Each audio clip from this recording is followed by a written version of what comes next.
Est-ce que tu savais que Spider-Man, en parallèle d'être un héros, était aussi un prof de sciences? Peter Parker a réalisé l'un de ses rêves les plus fous, devenir prof de sciences pour les jeunes.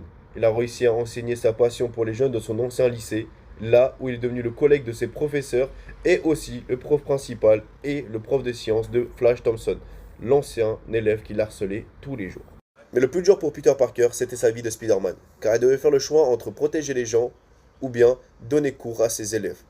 Car de temps en temps, ça lui arrivait de disparaître pendant le cours, d'être absent au cours, faire genre qu'il était malade, juste pour aller combattre le docteur Octopus ou le bouffon vert. Mais un jour, Peter Parker s'est fait surprendre par le directeur de son école. Il s'est fait attraper, en train de se changer et mettre son costume de Spider-Man. Mais Peter Parker a été très surpris, car à ce moment-là, son Spider-Sense n'a pas fonctionné sur le directeur. Et là, il n'a rien compris. Le directeur alors lui laisse deux choix. Soit il continue d'être prof, mais il oublie sa vie de Spider-Man, soit il continue d'être Spider-Man, il oublie sa vie de prof. Et Spider-Man a rétorqué que il ne pouvait pas laisser les gens être en danger et abandonner New York. Alors le directeur lui a dit qu'il maintenant il était viré et qu'il ne pouvait plus jamais remettre les pieds dans le lycée, sauf s'il voulait juste étudier. Mais en tant que professeur, sa vie c'était fini.